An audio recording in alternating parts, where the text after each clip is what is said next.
बिहार के बहाने एक बार फिर दिल्ली तक सियासत गर्म है। आरजेडी अध्यक्ष लालू प्रसाद यादव के खिलाफ सीबीआई ने फिर शिकंजा कसने की कोशिश की है। रेलवे से जुड़े होटल की लीज को लेकर सीबीआई ने 5 राज्यों में 12 ठिकानों पर छापेमारी की, तो लाजमी था कि सियासी तूफान उठ खड़ा हुआ। अब आरोप और प्रत्यारोप का दौर भी चल निकला है। 12 जगह सीबीआई ने तलाशियां की हैं। बदले की कार्रवाई हो रही है। हम तो टाइमिंग की बात कर रहे हैं। हम टाइमिंग की बात कर रहे हैं। ये बेनामी संपत्ति आपके पास नहीं होती तो कोई सरकार कार्रवाई नहीं कर सकती। पहले चारे की फांस और अब जमीन बन गई जी का जंजाल। पटना से लेकर दिल्ली, पुरी और गुरुग्राम तक लालू यादव और उनके कुनबे के 12 ठिकानों पर सीबीआई की टीम ने धावा बोल दिया। रेलवे के होटल के टेंडर और जमीन की डील के मकड़जाल में लालू यादव और उनका परिवार फंसता नजर आ रहा है। सुशील मोदी के ताबड़तोड़ आरोपों के बाद अब सीबीआई ने दबिश देकर लालू के कुनबे की मुसीबत जरूर बढ़ा दी है। मामला 420 IPC, read with 120B IPC तथा section 13 read with 131D PC act ये दर्ज हुआ है। सीबीआई की टीम लालू के घर पहुंची तो सियासत में संग्राम छिड़ गया। घर के बाहर लालू के समर्थक इकट्ठा होने लगे और फिर शुरू हो गया बयानबाजी का सिलसिला। राष्ट्रीय जनता दल का एक नेता और कार्यकर्ता इससे डरने वाला नहीं है। हम लोगों ने भी उनके खिलाफ मामले उठाए, उस पर कहाँ कुछ हो रहा है। भाजपा के लोगों की कुछ हुआ नहीं हुआ। सीबीआई के एक्शन से नीतीश भी हरकत में आ गए। फौरन मीटिंग बुला ली गई। सूत्रों की माने तो खबरें ये भी आ रही हैं कि तेजस्वी यादव के विकल्प तलाशने का काम शुरू हो गया है। कहा यह जा रहा है कि नीतीश खुद एक्शन लेने से बच रहे हैं। लालू पर ही दबाव बनाया जा रहा है कि वो सरकार की साख बचाने के लिए कड़ा फैसला ले। सीबीआई की छापेमारी तो खत्म हुई, मगर सीबीआई ने इस मामले में लालू यादव के पुत्र पर एफआईआर दर्ज करके महागठबंधन की सरकार के लिए मुश्किलें बढ़ा दी हैं। क्या आप तेजस्वी यादव सरकार में बने रहेंगे? आने वाले वक्त में नीतीश कुमार अब लालू यादव के साथ गठबंधन धर्म कैसे निभाएंगे और लालू यादव इस गठबंधन में बने रहने के लिए कौन सा त्याग करेंगे, ये देखना दिलचस्प होगा। तेजस्वी से सीबीआई ने करीब 6 घंटे तक पूछताछ की है। इतना कुछ होने के बावजूद बीजेपी नीतीश कुमार के ढुलमुल रवैये पर सवाल उठा रही है, तो आरजेडी सीबीआई की रेड और पूरे घटनाक्रम को बदले की कार्रवाई बता रही है। 2008 में नीतीश कुमार के निर्देश पर श्री शिवानंद तिवारी और श्री ललन सिंह, जो उस समय जनता दल के बिहार के अध्यक्ष थे, उन्होंने दिल्ली और पटना में प्रेस कॉन्फ्रेंस करके इसे डिलाइट मार्केटिंग का मामला उठाया था और प्रधानमंत्री कार्यालय को ज्ञापन भी दिया था। सारे दस्तावेज दिए थे। फर्क इतना पड़ा है कि 2008 में इस कंपनी का नाम डिलाइट मार्केटिंग था। आज इस कंपनी का नाम बदलकर लालू राबड़ी प्रोजेक्ट्स LLP हो गया है। हम तो टाइमिंग की बात कर रहे हैं। हम टाइमिंग की बात कर रहे हैं कि पिछले 3 साल से उनकी सरकार है और ये सरकारी मामला है। लालू यादव जब रेल मंत्री थे उस समय का ये मामला है, तो इसमें तो कोई बहुत इन्वेस्टिगेशन की भी बात नहीं थी।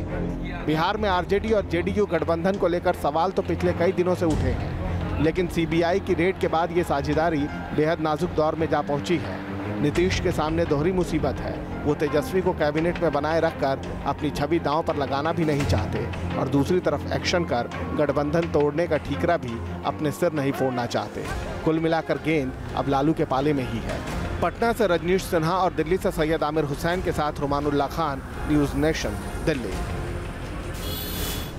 और सीबीआई ने लालू यादव और उनके परिवार के खिलाफ रेलवे से जुड़े जिस मामले में केस दर्ज किया है वो आपको बता दें साल 2006 का बताया जा रहा है। आरोप है कि रेलवे के हेरिटेज होटलों के रखरखाव के लिए जो ठेके दिए गए उनमें गड़बड़ी है। आइए आपको दिखाते हैं कि सीबीआई ने लालू यादव और उनके परिवार पर इस केस में क्या कुछ आरोप लगाए हैं।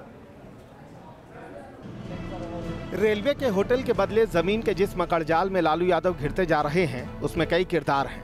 सीबीआई की शुरुआती तफ्तीश के मुताबिक लालू यादव ने रेल मंत्री रहते पुरी और रांची के बीएनआर होटल IRCTC को ट्रांसफर किए। विनय कोचर, विजय कोचर, जो चाणक्य होटल के डायरेक्टर हैं, बीएनआर होटल के टेंडर विनय की कंपनी मेसर सुजाता होटल्स को दिए गए। सरला गुप्ता प्रेमचंद गुप्ता की पत्नी है। टेंडर के बदले कोचर ने 3 एकड़ जमीन सरला की कंपनी मेसर्स डिलाइट मार्केटिंग को दी। राबड़ी देवी तेजस्वी यादव ये डायरेक्टर हैं लारा प्रोजेक्ट्स के। सरला की कंपनी मेसर्स डिलाइट मार्केटिंग ने लारा प्रोजेक्ट को जमीन ट्रांसफर कर दी और पीके गोयल जो IRCTC के तत्कालीन MD थे। ये मामला जब श्री लालू प्रसाद यादव रेल मंत्री थे उस वक्त रेलवे के 2 होटल बीएनआर होटल पुरी और बीएनआर होटल रांची, इनको आईआरसीटीसी को ट्रांसफर किया गया था और फर्दर इनको देखभाल करने के लिए, रखरखाव रखने के लिए, इम्प्रूवमेंट करने के लिए प्राइवेट कंपनीज को लीज आउट करने की योजना थी, जिसके टेंडर इशू किए गए थे। फाइनली ये tenders messrs Sujata hotels private limited को अवार्ड हुए। सीबीआई के मुताबिक इस पूरे मामले की शुरुआत 11 साल पहले हुई थी, जब लालू प्रसाद यादव रेल मंत्री थे।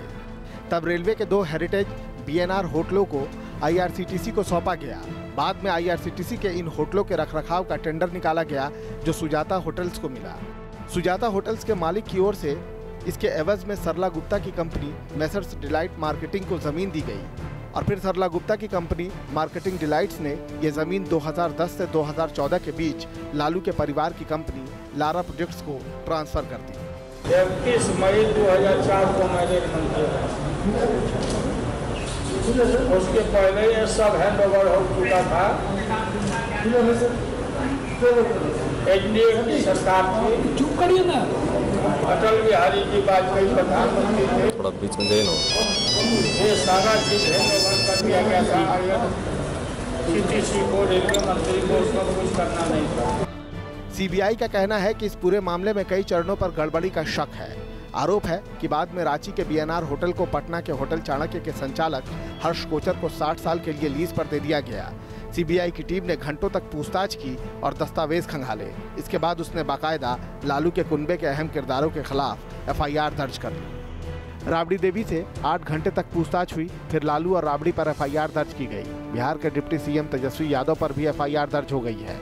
सीबीआई ने लालू के घर से कई दस्तावेज बरामद किए हैं। बताया जा रहा है कि सीबीआई के करीब 25 अफसरों ने पूरी कार्रवाई को अंजाम दिया। इस मामले में सीबीआई को एक शिकायत मिली थी। इस शिकायत की प्राथमिक जांच के बाद शिकायत को एफआईआर में तब्दील कर दिया गया। एफआईआर दर्ज होने के बाद आरजेडी सुप्रीमो लालू प्रसाद यादव और उनके परिवार की मुश्किलें बढ़ गई हैं, क्योंकि सीबीआई सूत्रों के मुताबिक इस मामले में इन्वेस्टिगेशन बहुत तेजी से शुरू की जा चुकी है और जल्द ही केस से जुड़े तमाम लोगों को पूछताछ के लिए बुलाया जाएगा। वीडियो जर्नलिस्ट जगदीश चंद के साथ रुमानुल्लाह खान, न्यूज़ नेशन, दिल्ली। और सीबीआई छापों के बाद लालू यादव मीडिया के सामने आए और पीएम मोदी, बीजेपी अध्यक्ष अमित शाह पर जमकर बरसे। सुनो मोदी, अमित शाह, फांसी के फंदे पर लटक जाएंगे, लेकिन तुम्हारा संपूर्ण रूप से सारा बुनियाद, तुम्हारा अहंकार चूर चूर हम कर देंगे और हमारी जनता चूर चूर कर देगी। तुमको यहाँ से हम लौटाए हैं बिहार से, तुम हथियाना चाहते हो, महागठबंधन में लड़ाई कराना चाहते हो, ये सारा चीज को हम लोग समझ रहे हैं। इसलिए 27 तारीख को जो महान रैली होगी ऐतिहासिक, उसमें गांव गांव के लोगों को हम बुला रहे हैं और सारी चीजों को हम अपना वहां रखेंगे। और लालू यादव ने केंद्र सरकार पर, अपने परिवार पर केस दर्ज करने के साथ ही दूसरी विपक्षी नेताओं को भी परेशान करने का आरोप बीजेपी के सर मढ़ा। हम पर तुम केस किया, देश हम लड़ते ही बच्चा के ऊपर किया, राबड़ी देवी के ऊपर किया, बेवजह किया, झूठ किया, बाद में अपनी गलती रही जो भी हो, लेकिन अभी ये इनका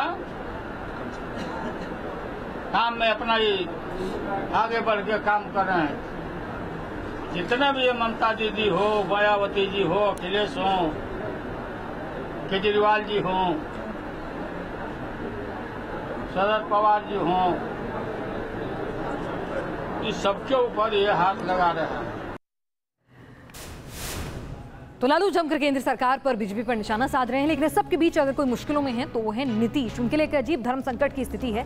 बिहार में अटकलों का बाजार गर्म है कि क्या ये गठबंधन टूटेगा, नीतीश अपनी छवि को बचाए रखने में कामयाब होंगे, क्या कुछ स्थिति है। बहुमत का आंकड़ा है 122 और आरजेडी के पास 80 सीटें हैं, कांग्रेस के पास 27, जेडीयू के पास 71, बीजेपी के पास 58 और अदर्स के खाते में है 7 सीटें। तो कुल 242 सीटें हैं और बहुमत का आंकड़ा जो है वो 122 है, लेकिन आरजेडी कांग्रेस और जेडीयू को मिलाकर 178 यानी बहुमत से कहीं अधिक सीटें जो हैं बन रही हैं। अगर हम बात करें, आरजेडी अगर अपना हाथ खींच लेती है, ये गठबंधन टूटता है, तो बीजेपी के पास 58 सीटें हैं, जेडीयू के पास 71 और कुल मिलाकर 129 सीटें, यानी कि बहुमत बना रहेगा, बस साथ ही बदल जाएगा।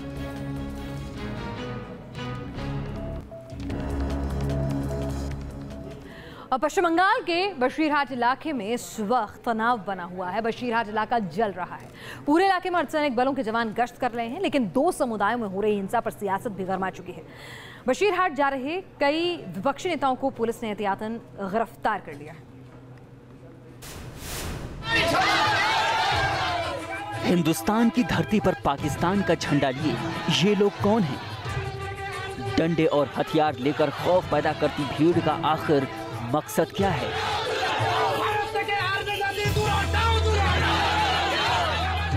पत्थरबाजी करते हुए प्रदर्शनकारियों को आखिर कौन रोकेगा?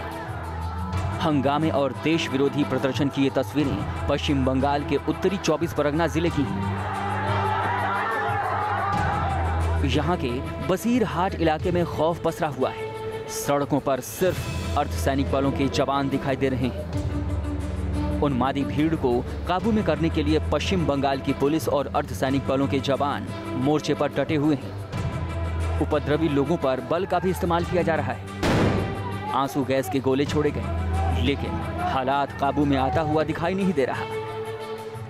बांग्लादेश सीमा से सटे इस इलाके में हिंसा की वारदात ने राज्य की सियासी फिजा को भी गरमा दिया है। बसीरहाट जा रहे नेताओं को कोलकाता के नजदीक ही रोक लिया गया।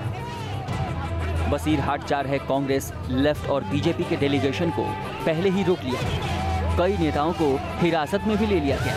हिंसा पीड़ित परिवारों से मिलने जा रही बीजेपी नेता रूपा गांगुली के काफिले के आगे पुलिस जवानों ने बैरिकेडिंग लगा दी।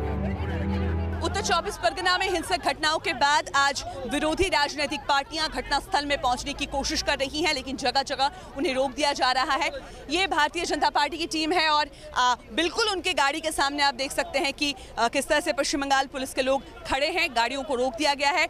रूपा गांगुली भारतीय जनता पार्टी की लीडर, वो खुद स्टीयरिंग पे हैं, वो खुद गाड़ी चलाना चाहती हैं और उन्होंने कहा है कि वो खुद यहाँ से गाड़ी लेकर घटनास्थल में पहुंचेंगी। घटनास्थल में धारा 144 लागू किया गया है, लेकिन उसके बावजूद जितनी भी राजनीतिक पार्टियां उन्हें काफी दूर रोक दिया जा रहा है।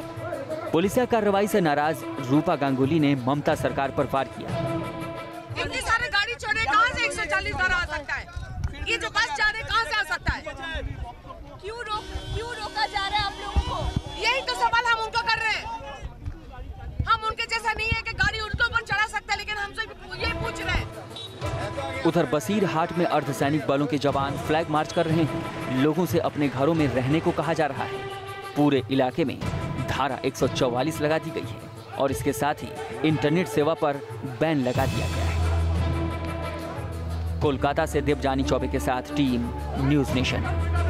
और आगे बढ़ते हैं, खबर कर्नाटक से लेते हैं, जहां राष्ट्रभाषा को लेकर इकरार छिड़ गई है। यहां कुछ कन्नड़ संगठन हिंदी के विरोध का झंडा उठाए हुए हैं। प्रदर्शनकारियों ने एक रेस्टोरेंट में हंगामा किया और हिंदी में लिखे हुए नेम प्लेट पर काले खोद दी।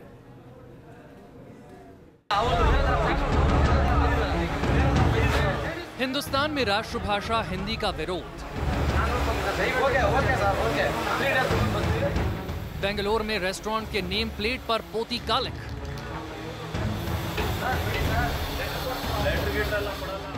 मेट्रो स्टेशन में भी हिंदी लिखने पर जबरदस्त हंगामा।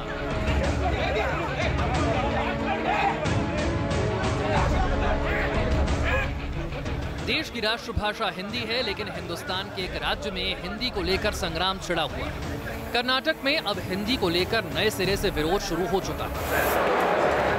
कुछ कन्नड़ संगठनों ने राज्य में हिंदी के इस्तेमाल पर विरोध का झंडा उठा लिया। ये तस्वीरें बेंगलुरु के एक रेस्टोरेंट की हैं, जहां कुछ लोग रेस्टोरेंट के नेम प्लेट पर हिंदी में लिखी लाइनों पर कालिख लगा रहे हैं। कुछ लोग अचानक रेस्टोरेंट में आए और हंगामा शुरू कर दिया। हंगामे के बीच में ही इन लोगों ने हिंदी में लगी नेम प्लेट को टारगेट पर लिया और उस पर कालिख लगा दिया। कहा जा रहा है कि विरोध करने वाले लोग केंद्र सरकार के उस आदेश के खिलाफ नाराजगी दिखा रहे हैं, जिसमें कहा गया है कि कर्नाटक के केंद्रीय विभागों में हिंदी का इस्तेमाल होता रहेगा। राज्य में विपक्षी जेडीएस भी हिंदी के खिलाफ लामबंद लोगों के साथ खड़ी दिखाई दे रही है। देखिए, जहाँ पर केंद्र सरकार के विभाग है वहाँ पर हिंदी रहना चाहिए, इससे हमको कोई आपत्ति नहीं है। और जहाँ पर केंद्र सरकार का हस्तक्षेप नहीं होना चाहिए वहाँ पर ये जो ज़बरदस्ती हिंदी ठोस रहे हैं उससे विवाद है। हमको हिंदी से कोई विरोध नहीं है, हम के हिंदी के विरोधी नहीं है। वहीं दूसरी तरफ कन्नड़ संगठनों का कहना है कि सरकार जबरन कन्नड़ भाषियों पर हिंदी थोप रही है। पिछले महीने बेंगलुरु मेट्रो की शुरुआत के मौके पर हिंदी विरोध की आवाज भी उठी थी, जब कई मेट्रो स्टेशनों पर हिंदी में नाम लिखा गया था। वहीं पूरे विवाद पर बीजेपी का कहना है कि देश में अलग पहचान रखने वाले बेंगलुरु जैसे शहर को भाषा की सीमा में बांधना ठीक नहीं है। राज्य में महीनों से चल रहे हिंदी विरोध पर सीएम सिद्धारमैया की चुप्पी उनकी सियासी मजबूरी हो सकती है। बंगलौर को उभरते भारत की बौद्धिक राजधानी कहा जाता है। तो आप ये समझ सकते हैं जब वो राष्ट्रीय नहीं अंतर्राष्ट्रीय स्तर के ऊपर आकर स्थापित हो रही है, उस समय भाषा के विषय के ऊपर राजनीति करके उसे केवल और केवल क्षेत्रीय सीमाओं में बांधना बंगलौर की प्रतिभा और टैलेंट के साथ कतई न्याय नहीं है। लेकिन दक्षिण भारत के राज्यों में हिंदी को लेकर सियासत कोई नई बात नहीं है। वक्त वक्त पर सियासतदान सहूलियत के हिसाब से हिंदी को सियासत की सूली पर चढ़ाते रहे। Yasir Mushtaq, news nation, Bengaluru. और आइए अब आपको दिखाते हैं बारिश और बाढ़ का सितम। जी हां, बारिश के मौसम में विकराल लहरों का कहर चारों ओर मचा हुआ है। उत्तराखंड में पहाड़ों में नदियां जो हैं वो रौद्र रूप धारण कर चुकी हैं, जिसकी वजह से बाढ़ की स्थिति है।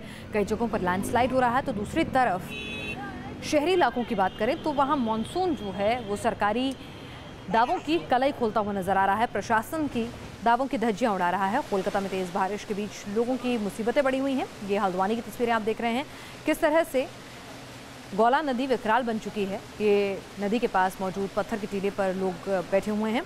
नदी के किनारे रहना फिलहाल खतरे से खाली नहीं है। और किस तरह से मानसून जो है वो कोलकाता में म्यूनिसिपल कॉरपोरेशन के दावों की कलाई खोल रहा है, प्रशासन के दावों की कलाई खोल रहा है कि कमर तक पानी भर गया है। सड़कों पर इतना पानी है कि बच्चे उसे स्विमिंग पूल की तरह से इस्तेमाल कर रहे हैं। हल्द्वानी में नदियां रौद्र रूप ले चुकी हैं, विकराल हो चुकी हैं बरसाती नदियां, और सड़कें ही कलकत्ता में बन गई हैं तालाब, जिसकी वजह से कामकाज भी ठप रहा। और यूपी में अब सुस्त अधिकारियों की खैर नहीं। जी हाँ, यूपी में लखनऊ विकास प्राधिकरण का एक नया कारनामा सामने आया है। एलडीए ने सांप पकड़ने के नाम पर 9 करोड़ रुपए से ज्यादा खर्च कर डाले हैं। दावा किया जा रहा है कि ज्ञानेश्वर मिश्र पार्क में आने वाले लोगों को सांप से बचाने के लिए पैसे खर्च किए गए। 13 जून 2015 को सांप पकड़ने की कवायद शुरू की गई और 2 साल के अंदर 884 सांप पकड़े गए। 2016 में बिना टेंडर के ही 24 लाख रुपए सांप पकड़ने के लिए जारी कर दिए गए। सांप पकड़ने के नाम पर एलजे का ये अजब कारनामा लोगों के गले नहीं उतर रहा है। हालांकि ये अखिलेश यादव की सरकार में टेंडर जारी हुआ था और एक विशेष ऑडिट में ये बातें निकलकर सामने आई हैं। और इस पूरे मामले पर यूपी के कैबिनेट मंत्री ओम प्रकाश राजभर का क्या कुछ कहना है, ये आपको सुनवाते हैं। इतने रुपए सांप पकड़ने पे खर्च हो रहे हैं, तो इतना रुपया अगर गरीबों के उत्थान के लिए खर्च होते तो कम से कम उनके रहने के लिए इस बरसात में एक आवास छत मिलता, उनको रोटी की व्यवस्था होती। ये अगर ऐसा हुआ है तो सरासर भ्रष्टाचार है, उसकी जांच होनी चाहिए।